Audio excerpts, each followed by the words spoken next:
রাত 2:17। গ্রামের সব আলো নিভে গেছে, শুধু দূরে কোথাও কুকুরের ডেকে ওঠা আর হালকা শীতের কুয়াশা।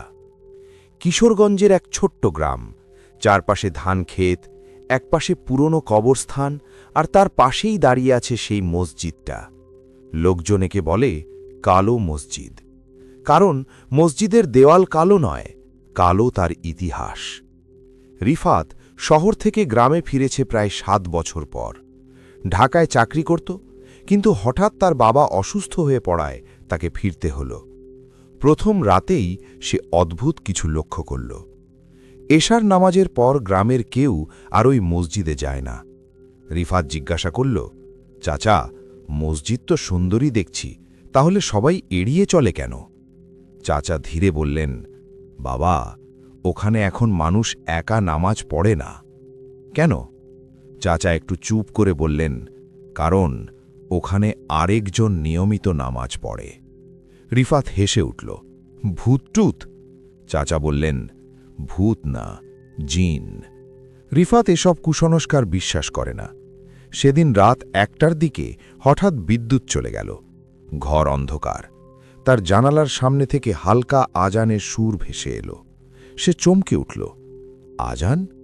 এত রাতে 1টা? ফজরের সময় তো না। সে জানালার ফাঁক দিয়ে তাকালো। দূরে কালো মসজিদের ভেতর হালকা আলো জ্বলছে, কেউ নামাজ পড়ছে। রিফাত বলল, হয়তো কেউ তাহাজ্জুদ পড়ছে। কিন্তু অদ্ভুত ব্যাপার হল, আজানের শব্দটা ছিল কাঁপা আর অস্বাভাবিক গভীর, যেন মানুষের গলা নয়। পরের দিন রাতে রিফাত ঠিক করল সে নিজে যাবে। রাত 12:45। চারপাশে ঘন কুয়াশা। মসজিদের সামনে গিয়ে সে থমকে দাঁড়াল।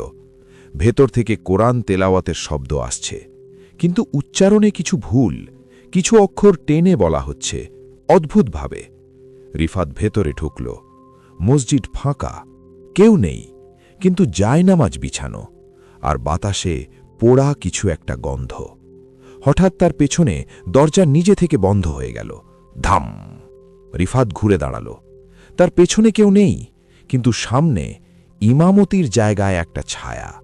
ছায়াটা ধীরে ধীরে আকার নিতে লাগল। একটা লম্বা অবয়ব, মাথা নিচু, 2 হাত লম্বা, মুখ দেখা যাচ্ছে না। ছায়াটা বলল, মানুষ এই সময় এখানে কেন? গলার শব্দটা যেন একসাথে দুজন বলছে। রিফাত কাঁপা গলায় বলল, আপনি কে? ধীরে ধীরে মুখ উঠল। চোখ দুটো অস্বাভাবিক সাদা, মুখের অর্ধেক পড়ে যাওয়া। সে বলল, আমি এখানে বহু বছর ধরে নামাজ পড়ি, মানুষরা ভয় পেয়ে চলে গেছে। রিফাত সাহস করে বলল, আপনি জিন? উত্তর এলো, হ্যাঁ, আমি আগুন থেকে সৃষ্টি। হঠাৎ বাতাস ঠান্ডা হয়ে গেল। মসজিদের দেওয়ালে ছায়া বাড়তে লাগল। আরেকটা ছায়া, তারপর আরেকটা। রিফাত বুঝল সে একা না। জিন বলল, এই মসজিদের নিচে কিছু আছে। কি? একটা চুক্তি। বহু বছর আগে গ্রামের এক লোক কালো জাদু করে এই জায়গায় কিছু ডেকেছিল, কিন্তু নিয়ন্ত্রণ হারায়। তারপর থেকেই রাতে এখানে জিনদের সমাগম হয়। রিফাত জিজ্ঞাসা করল, তাহলে আপনি মানুষকে ভয় দেখান কেন? জিন ধীরে বলল, আমরা ভয় দেখাই না, আমরা পাহারা দিই। হঠাৎ মাটির নিচ থেকে মৃদু ঠক ঠক শব্দ আসতে লাগল, যেন কেউ নিচ থেকে আঘাত করছে। মসজিদের মেঝের এক কোণে ফাটল ধরল। ফাটলের ভেতর থেকে কালো ধোঁয়া উঠতে লাগল। আর আরেকটা কণ্ঠ, খুবই কর্কশ, আমাকে বের হতে দাও। জিন চিৎকার করে উঠল, পেছনে যাও। রিফাত দেওয়ালে ঠ্যাস দিয়ে দাঁড়াল। মেঝে ফেটে গেল। ভেতর থেকে লাল আগুনের মতো আলো। তার ভেতরে আরেকটা অবয়ব। এইটা আগেরটার চেয়ে ভয়ঙ্কর। চোখ লাল, দাঁত বের করা, হাসছে। প্রথম জিন বলল, এইটা ইফরিত, ওকে বহু বছর আগে এখানে আটকে রাখা হয়েছে। ইফরিত গর্জে উঠল, মানুষের ভয় আমার খাবার। তার চোখ রিফাতের দিকে। হঠাৎ সে বলল, এই ছেলেটা সাহসী, একে ব্যবহার করা যাবে। মসজিদের বাতি ফেটে গেল। চারদিকে অন্ধকার, শুধু আগুনের লাল আলো। রিফাত অনুভব করল কেউ তার কানে ফিসফিস করছে, চুক্তি পূর্ণ হয়নি। হঠাৎ আজানের সুর ভেসে উঠল, কিন্তু এবার সুরটা পরিষ্কার। ফজরের সময় লাল আলো মিলিয়ে গেল, মেঝে আগের মতো, মসজিদ ফাঁকা, রিফাত একা দাঁড়িয়ে। সব কি স্বপ্ন ছিল? সে নিচে তাকাল, তার হাতে পোড়া দাগ, আর মেঝের কোণে একটা কালো চিহ্ন, আগুনের প্রতীক। দূর থেকে কারো হাসির শব্দ ভেসে এলো। গল্প শেষ হয়নি, কারণ ইফরিত এখনো বন্দী, আর চুক্তি এখনো পূর্ণ হয়নি। ফজরের আজানের পর সব স্বাভাবিক হয়ে গিয়েছিল, কিন্তু রিফাতের ভেতরটা স্বাভাবিক ছিল না। তার ডান হাতে পোড়া দাগটা স্পষ্ট, গোলাকার, মাঝখানে আগুনের মতো চিহ্ন। সে হাত ধুয়ে ফেলতে চেষ্টা করল। পানি লাগতেই অদ্ভুত ব্যথা শুরু হল, যেন ভেতর থেকে আগুন জ্বলছে। হঠাৎ তার মাথার ভেতর একটা কণ্ঠ, তুমি দেখেছ, এখন তুমি অংশ। রিফাত চমকে উঠল। ঘরে কেউ নেই, কিন্তু সে জানে কণ্ঠটা ইফরিতের। সকালেই রিফাত গেল গ্রামের সবচেয়ে বৃদ্ধ মানুষটার কাছে, হুজুর আব্দুল করিম, বয়স প্রায় ৮০। তিনি একসময় সেই কালো মসজিদের ইমাম ছিলেন। রিফাত বলল, হুজুর, মসজিদের নিচে কি আছে? বৃদ্ধ থমকে গেলেন, তার চোখে ভয়। তিনি ফিসফিস করে বললেন, তুই ওখানে গেছিস? রিফাত চুপ। হুজুর ধীরে বললেন, ওখানে বহু বছর আগে এক ইফরিতকে বন্দী করা হয়েছিল। কেন? কারণ সে মানুষের ভয় খেয়ে শক্তি বাড়াত। প্রায় ৪০ বছর আগে গ্রামের এক ব্যক্তি, নাম ছিল সামিউল। সে কালো জাদু শিখেছিল, ধন সম্পদ চেয়েছিল। সে এক ইফরিতকে আহ্বান করে, চুক্তি হয়, ভয় এনে দাও, মানুষের মন দখল করো, আমি তোমাকে মুক্ত করব। কিন্তু সামিউল বুঝতে পারেনি ইফরিত নিয়ন্ত্রণের বাইরে। মানুষ অসুস্থ হতে শুরু করল, রাতে চিৎকার শোনা যেত।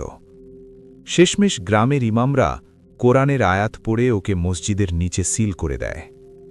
কিন্তু চুক্তি সম্পূর্ণ হয়নি, তাই ইফরিত পুরোপুরি হারায়নি। রাতে রিফাত ঘুমোতে পারছিল না। ঘড়িতে 2:17। হঠাৎ জানালায় টোকা, টক টক টক। সে ধীরে জানালার পর্দা সরাল।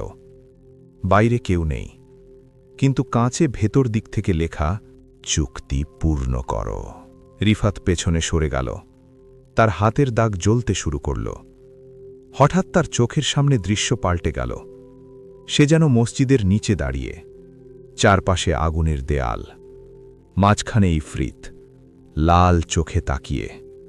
ইফরিত বলল, তুমি আমাকে দেখেছ, এখন তুমি চিহ্নিত। আমি কিছু করিনি, তুমি ভেতরে ঢুকেছ, সাহস দেখিয়েছ, তাই তুমি উপযুক্ত। রিফাত চিৎকার করল, কিসের জন্য? ইফরিত ধীরে বলল, দ্বার খুলতে। তার পেছনে দেখা গেল আরও অসংখ্য ছায়া। সবাই আটকে আছে, সবাই অপেক্ষা করছে। পরের দিন গ্রামে খবর ছড়াল, এক কিশোর রাতে ঘুমের মধ্যে চিৎকার করতে করতে অজ্ঞান হয়ে গেছে। সে শুধু বলেছে, আগুন আগুন। রিফাত বুঝল ইফরিত শক্তি বাড়াচ্ছে, কারণ সে বের হওয়ার পথ পেয়েছে।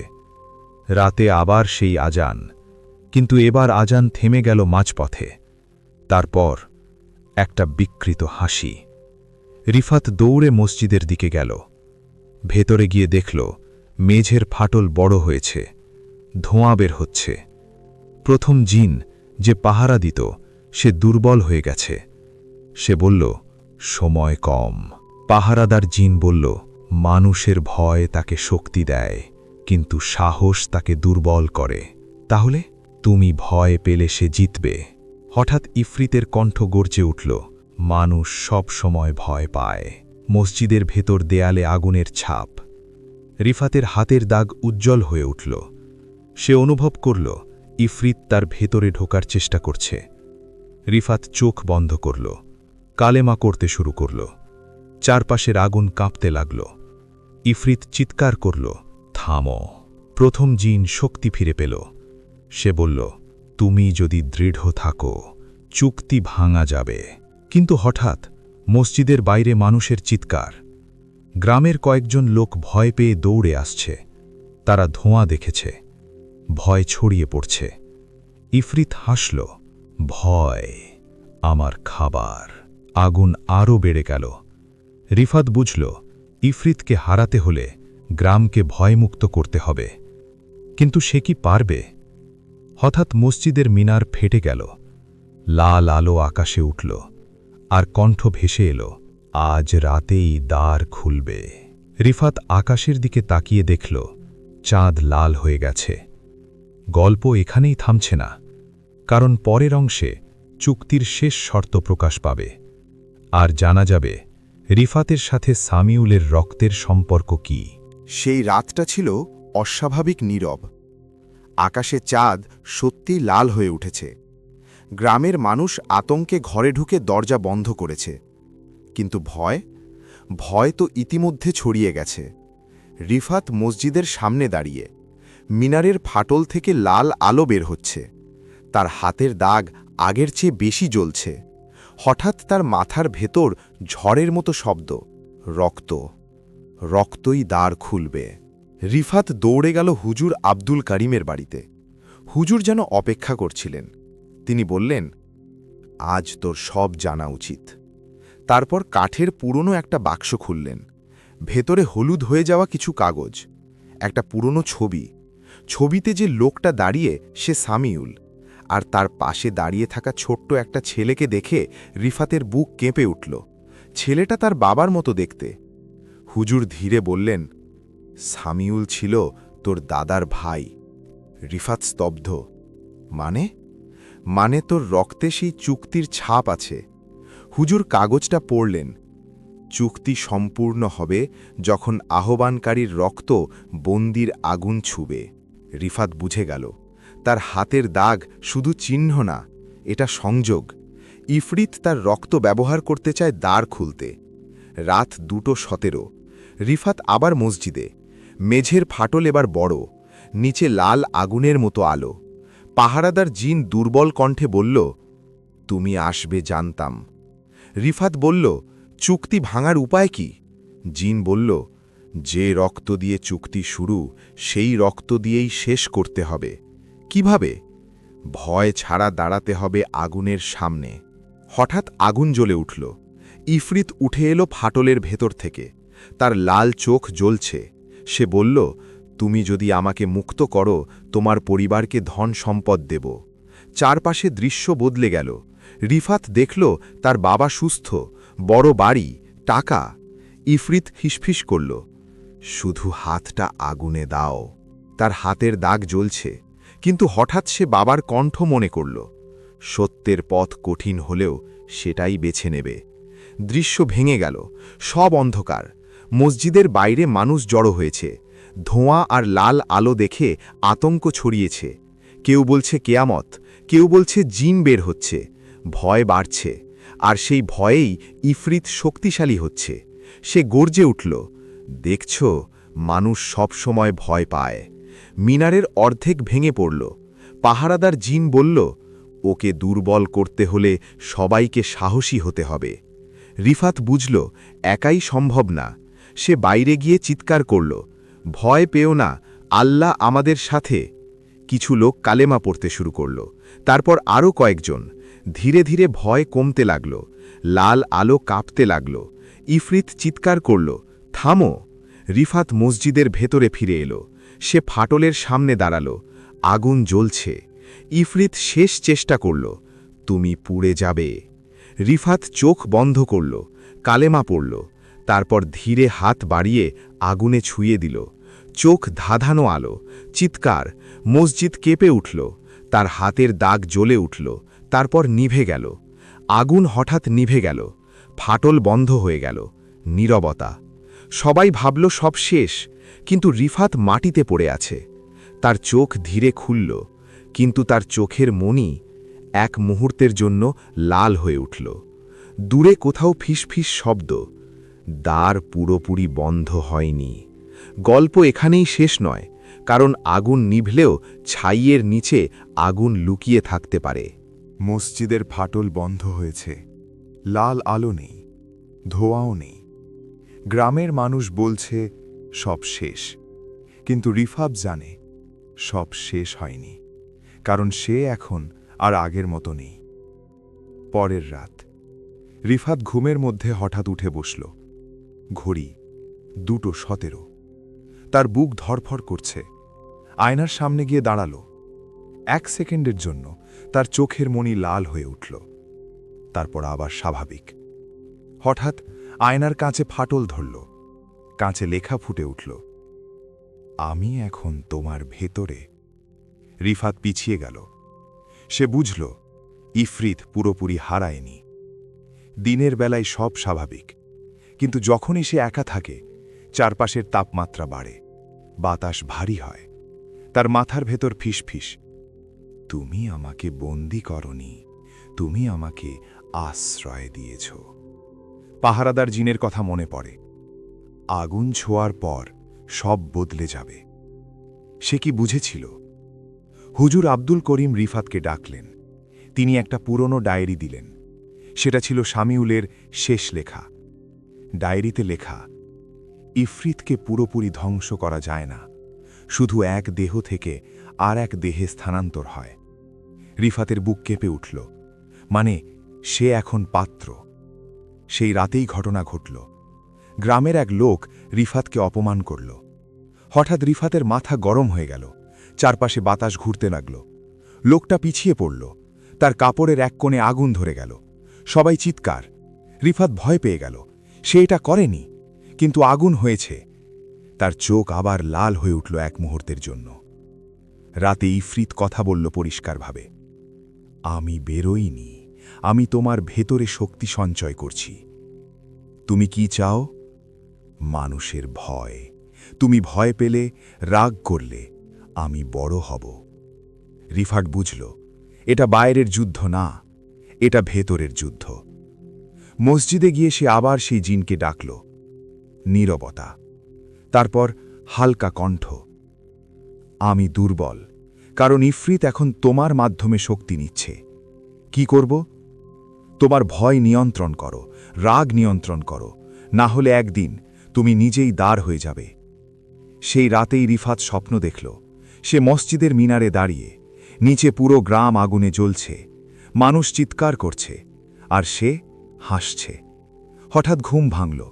তার হাতের পুরনো দাগ আবার হালকা জ্বলছে। দাগের ভেতরে নতুন একটা চিহ্ন তৈরি হচ্ছে, আগুনের ভেতরে চোখের মতো আকৃতি। ভোর হওয়ার ঠিক আগে মসজিদের মিনার থেকে আবার ধোঁয়া উঠতে শুরু করল। কেউ আগুন দেয়নি, কিন্তু ভেতর থেকে তাপ আসছে। রিফাত বুঝল, ইফরিত বাইরে বেরোতে চায় না, সে রিফাতকেই ব্যবহার করতে চায়।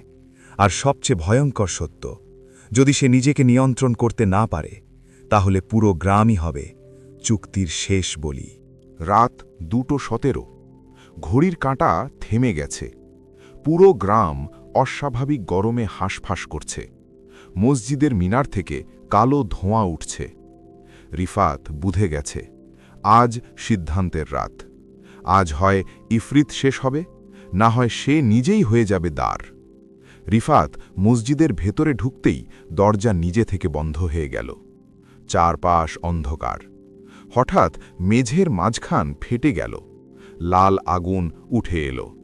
এবার ইফরিত আগের চেয়ে অনেক বড়। তার কণ্ঠ এখন পরিষ্কার, তুই আমাকে আটকে রাখতে পারবে না। রিফাত দাঁড়িয়ে রইল, তার চোখে ভয় নেই। ইফরিত বলল, আমি আগুন, আগুন নিভে যায় না, রূপ বদলায়। তাহলে তোমাকে শেষ করব কিভাবে? ইফরিত হাসল, তুমি পারবে না, কারণ তোমার রক্তেই আমার পথ। হঠাৎ চারপাশে আগুনের দৃশ্য। রিফাত দেখল তার পূর্বপুরুষ সামিউল চুক্তি করছে, আর এক জায়গায় লেখা, চুক্তি শেষ হবে যখন রক্ত নিজের ইচ্ছায় আগুনকে অস্বীকার করবে। রিফাত বুঝল, বলির মাধ্যমে নয়, সাহসের মাধ্যমে নয়, বরং সম্পূর্ণ ত্যাগের মাধ্যমে। ইফরিত গ্রাম দেখাল। মানুষ আতঙ্কে, কেউ অসুস্থ, কেউ কাঁদছে। তুমি যদি আত্মসমর্পণ করো, সব ঠিক থাকবে। রিফাত ধীরে বলল, না, তাহলে তারা মরবে। আমি ভয় পাই না। এই কথাটাই ছিল চাবি। হঠাৎ আগুন কেঁপে উঠল। ইফরিত চিৎকার করল, মিথ্যে, মানুষ ভয় পায়। রিফাত চোখ বন্ধ করল। মনের সব ভয় ছেড়ে দিল, রাগ ছেড়ে দিল, অহংকার ছেড়ে দিল। হঠাৎ মসজিদের ভেতর ঠান্ডা বাতাস বইল। আগুন নীল হয়ে গেল। ইফরিত পিছিয়ে গেল। এটা কি? পাহারাদার জিনের কণ্ঠ ভেসে এলো, এটা নিয়ন্ত্রণ। রিফাত হাত আগুনের দিকে বাড়াল, কিন্তু এবার আগুন তাকে পোড়াল না। আগুন ধীরে ধীরে তার হাত থেকে সরে দিয়ে ছাই হয়ে মাটিতে পড়তে লাগল। ইফরিত বিকৃত রূপ নিল। তার মুখ ভয়ঙ্কর। সে গর্জে উঠল, তুমি মানুষ, তুমি দুর্বল। রিফাত শান্ত কণ্ঠে বলল, দুর্বলতা মানেই ভয় না। তার হাতের চিহ্ন উজ্জ্বল হয়ে উঠল, তারপর ফেটে গেল আলোতে। আগুনের রিং ভেঙে গেল। ইফরিতের শরীর ছাই হয়ে ভাঙতে লাগল। তার শেষ কণ্ঠ, আগুন কখনো পুরোপুরি মরে না। তারপর নীরবতা, ফজরের আজান। এবার পরিষ্কার, স্বাভাবিক। মসজিদ অক্ষত, মিনারের ফাটল নেই, মেঝে শক্ত। গ্রামের মানুষ শান্ত। রিফাত মেঝেতে বসে। তার হাতের দাগ নেই, শুধু হালকা ছাইয়ের মতো দাগ। পাহারাদার জিনের কণ্ঠ শেষবারের মতো, তুমি চুক্তি শেষ করেছ। সব স্বাভাবিক। কয়েক মাস কেটে গেছে। গ্রাম আবার আগের মতো। একদিন এক শিশু মসজিদের পাশে খেলতে গিয়ে মাটির নিচে ছোট একটা পোড়া পাথর খুঁজে পেল। পাথরের ভেতরে লাল একটা বিন্দু জ্বলছে, খুব ক্ষীণ। দূরে কোথাও ফিসফিস, আগুন রূপ বদলায়।